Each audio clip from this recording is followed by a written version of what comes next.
Let's talk about the SLK ERA Power Elongated, a Gen 3 style paddle from Selkirk that might be the most complete frame they've released under the SLK label, or maybe any label. It also happens to be the paddle nearly all of their sponsored pros are using right now. I've only played a handful of SLK models, but this one felt immediately dialed. Out of the box, it was ready to go, fast, stable, and for once, I didn't feel like I had to throw weight on it just to make it playable. I've been running it stock, and I like right where it's at. In this review, I'll break down what's under the hood, how it performs on the court, and how it stacks up against other recent Gen 3 builds like the Franklin C45 and Holbrook ARMA. Selkirk did send this paddle out for a possible review, but they've had no input on this piece. No money exchanged hands, and nothing was expected in return. If you decide to pick one up, you can use code INF-MPB at checkout to support this channel and get a kickback from Selkirk in the process. So, how does this paddle hold up in today's saturated power/control landscape, and does it actually live up to the name? Well, let's get into it. The SLK ERA Power Elongated is built on a Gen 3 style platform with some notable engineering choices that set it apart from other thermoform paddles in this space. There's also a standard shape in the lineup, but I don't have that yet. At its core, you're looking at a 16mm polypropylene honeycomb structure that's fully surrounded by EVA foam. You can see the foam wraps the core in this X-ray. That foam perimeter helps stabilize off-center hits and cut down on vibration. The edges are reinforced with composite inserts, an uncommon feature at this price point, meant to boost stability and protect the frame from wear over time. The face uses a 3-layer CFC layup, carbon fiber, fiberglass, and carbon fiber. And that blend gives the paddle a responsive, crisp feel without veering too stiff or too muted. The carbon fiberglass sandwich appears to offer a good balance of pop and dwell, enough rebound for quick volleys, yet with a softer touch on shots.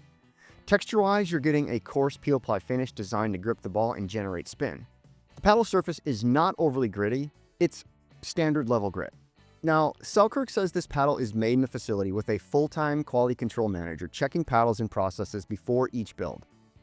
They positioned it as one of the most structurally sound Gen 3 paddles available, specifically calling out resistance to core crushing as a top priority. In the Gen 3 landscape, that's a big claim, and while I've played this paddle almost exclusively over the last couple of weeks, I haven't had it long enough to speak about long-term durability, but it's clear they're putting extra emphasis on quality control during production. So from a construction standpoint, this paddle checks a lot of boxes. Thermoformed frame, injected foam perimeter, CFC layup, edge reinforcements, and a stated commitment to quality control, and it's built to stay consistent under pressure. So now let's talk about how those design choices show up in the numbers, because the ERA Power's measurements paint a clear picture of what kind of paddle this really is. The SLK ERA Power Elongated comes in at 16.5 inches long by 7.5 inches wide with a 16mm core. The handle measures nearly 6 inches and the grip circumference is 4.25 inches.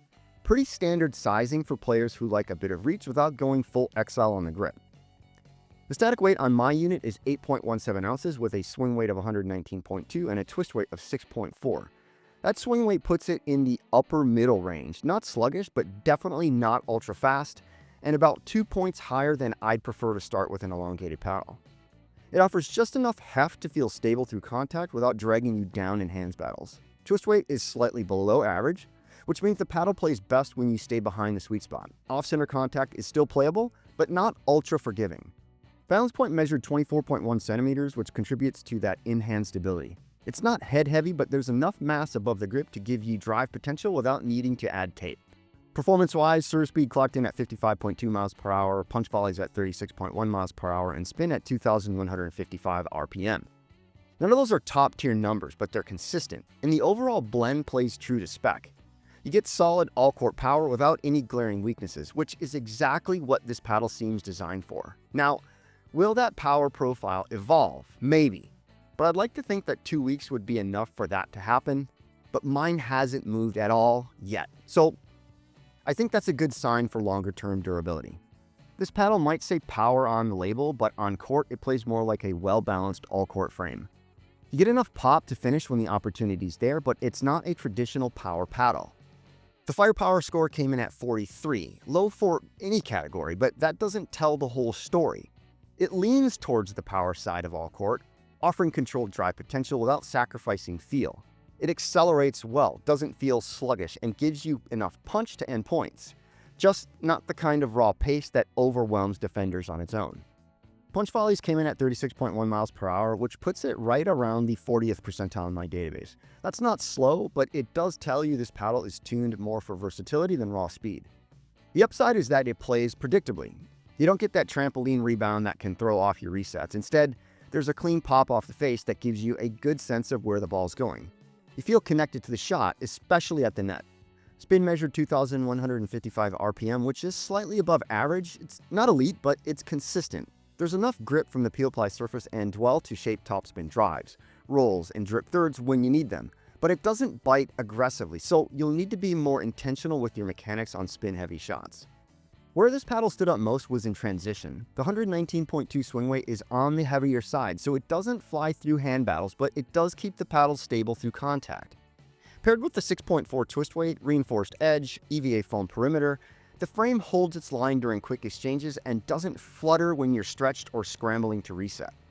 Out of the box, the paddle felt dialed. I haven't added any tungsten and I haven't felt the need to. The balance point at 24.1 centimeters and static weight of 8.17 ounces make this one of the rare Gen 3 paddles that feels tuned from the factory, no adjustments necessary. That said, if you want to boost stability even further or increase power, there's certainly room to do that. Now, I did run into a slight rattle after my first playing session, probably some glue shifting inside the frame or a piece of the polypropylene that got cut off and is rattling around in there. It has not impacted performance and I haven't noticed any degradation in pop or feel. Still, it's something I did report to Selkirk, and again, it does not affect play.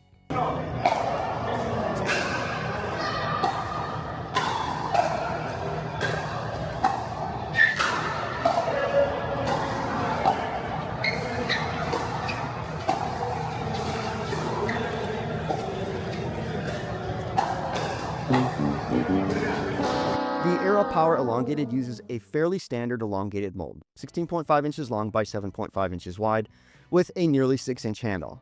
That gives you extended reach and leverage, but it's not extreme. You're not losing much forgiveness compared to hybrid shapes, and it doesn't feel tip-heavy like some other elongated shapes do. Compared to the Franklin C45 Elongated or Holbrook ARMA T, this paddle swings a bit lighter. The 119.2 swing weight gives it enough heft to drive through contact, but it's still quicker through transitions than many of its Gen 3 peers. In hand, it feels more balanced than the ARMA and a little bit more controllable than the C45. The handle at nearly 6 inches offers good spacing for two-handed backhands without making the head feel unstable. That's not always the case with longer handles on elongated frames, but here, the balance point at 24.1 centimeters keeps things grounded. If you're looking for a Gen 3 paddle that doesn't require tweaking to feel balanced, the SLK ERA Power Elongated is a strong contender. It's not a max power paddle, and that's the point. This frame is built for players who want reliable pop and power without sacrificing feel. It plays clean, stays stable under pressure, and doesn't overreact when you miss the sweet spot by a bit. That's a rare combo at this price point. I'd recommend this paddle to intermediate to advanced players who value versatility. Those who want to drive when the opportunity's there, but also reset, block, and drop without feeling like the paddle is fighting them. If your game lives in transition and you rely on fast hands and consistent contact, this one holds up well without demanding too much adjustment. It's not ideal if you're chasing elite spin or raw power. The ERA Power's performance is steady, not spiky. It gives you a reliable baseline, but doesn't add fireworks. Players who rely heavily on high-friction spin or need an aggressive trampoline-like rebound might need to look elsewhere. And if forgiveness is your top priority, especially on off-center hits, a frame with a higher twist weight might give you some more margin. But for all-court players who want a no-fuss, ready-to-go paddle that blends control and power with a Gen 3 backbone, the ERA Power Elongated does exactly what it says, just with more balance than brute force. The SLK ERA Power Elongated launches for right around $200, placing it squarely in the Performance Gen 3 tier. And that's in the same neighborhood as paddles like the Franklin C45. And while competition's tight, this one holds its own. For $200, you're getting a thermoformed frame, a foam-injected perimeter, a hybrid carbon fiberglass layup, composite edge reinforcements, and factory balance that doesn't need extra tuning, but there's room for it. It plays stable, feels connected, and doesn't demand aftermarket tweaks to feel right. That's it for this one. If you've got any questions, drop them below. And if you want to grab this paddle, use code INF-MPB to support this channel when you check out. And if these kind of reviews help you, hit subscribe so you don't miss the next one, and that like button goes a long way. You know, Google algorithm and stuff. Thanks for watching, and I'll see you in the next one.